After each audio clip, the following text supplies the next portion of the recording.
Okay, so in this video, I wanted to give basically just an introduction to Galois theory, and specifically to Galois groups. So I'll define what a Galois group is, and give a little bit of background of why this might be interesting, as well as a couple examples and applications to other topics in mathematics. So to start, just the basic idea of sort of like what is Galois theory. And basically Galois theory is using the theory of groups to understand the theory of fields. So this is a big oversimplification, but basically groups are a lot more complicated than fields in general. They're not as well behaved. And yet somehow knowing about the properties of groups actually tells you about the algebraic structure of fields. So this is kind of like the basic idea, sort of. And specifically where this really kind of starts is automorphisms on fields. So when you have an automorphism on a field, let's say that sigma is an automorphism on a field L. So this just means that sigma is a homomorphism from L to itself, and also that sigma is bijective. So this basically just means that sigma is like a structure-preserving map from L to itself.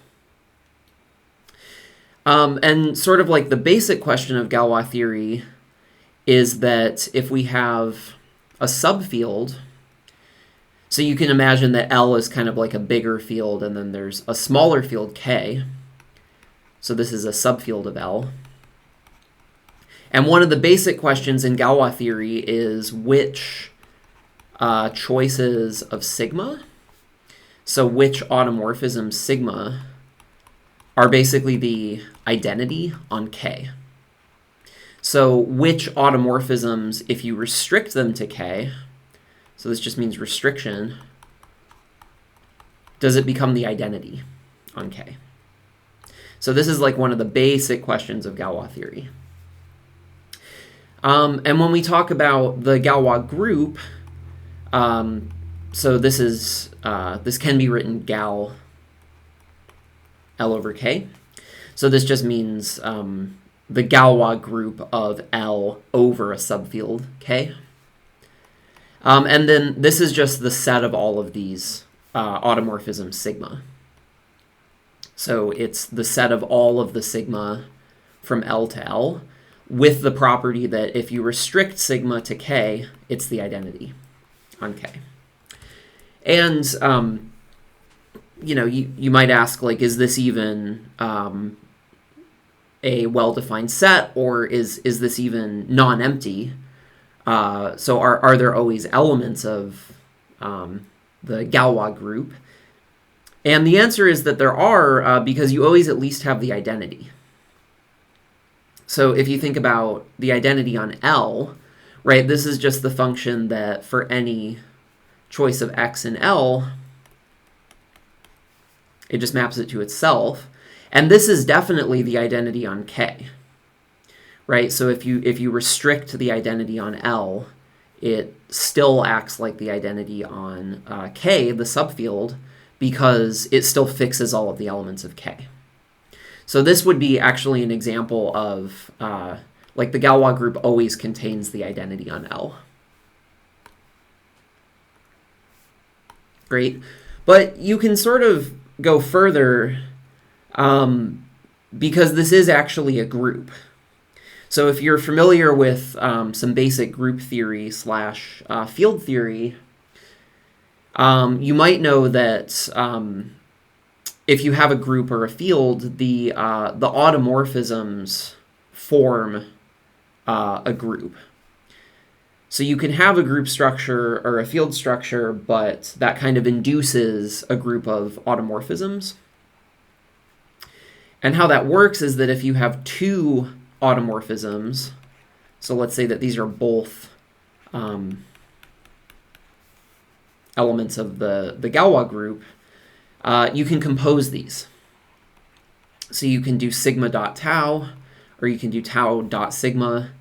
And these are both, first of all, still automorphisms from L to L. So these would both still be automorphisms, but they're also both still elements of the Galois group. And, you know, this is kind of an exercise, but you can check that, like, if sigma is the identity on K and if tau is the identity on K, then both of these functions still have that property. They're still the identity map on K, because you're just composing identity maps. So yeah, so this is kind of like the basic idea, at least.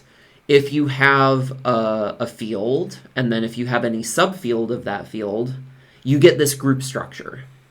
So you get a group of automorphisms on the field, and they're specifically the automorphisms on the field that act as the identity on the subfield of the larger field.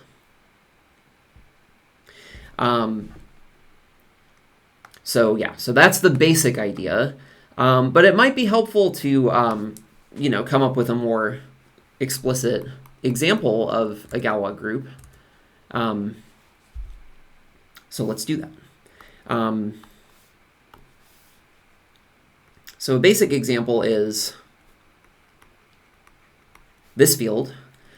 So this is an extension of Q. It's an extension of the rational numbers.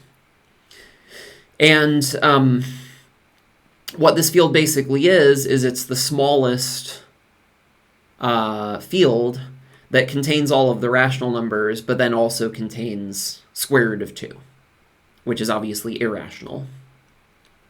So one way to write this field is it's the set of all linear combinations of this form, such that both A and B are rational numbers. Another way to write this is it's the span over Q of these two numbers. So it's the set of all rational multiples of square root of 2 plus rational multiples of 1. So it has this kind of vector space structure, which we'll talk about a little bit more later. But so this is basically an extension of Q, and you can sort of think like, well, what are the automorphisms on this field, right? So what are some examples of automorphisms that go from Q adjoins square root of 2 to Q adjoins square root of 2? And specifically, you want automorphisms that act as the identity on Q.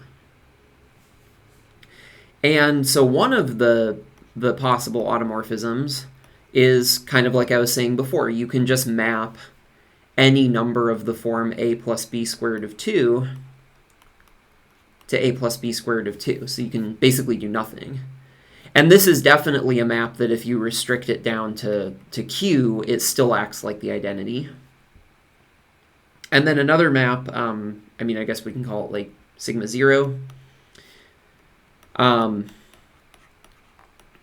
You can map a plus b square root of 2 to basically its conjugate. And this is also an example. You can show that this is an automorphism on Q adjoins square root of 2. And it's also clear that if I restrict this to Q, then it's just the identity on Q.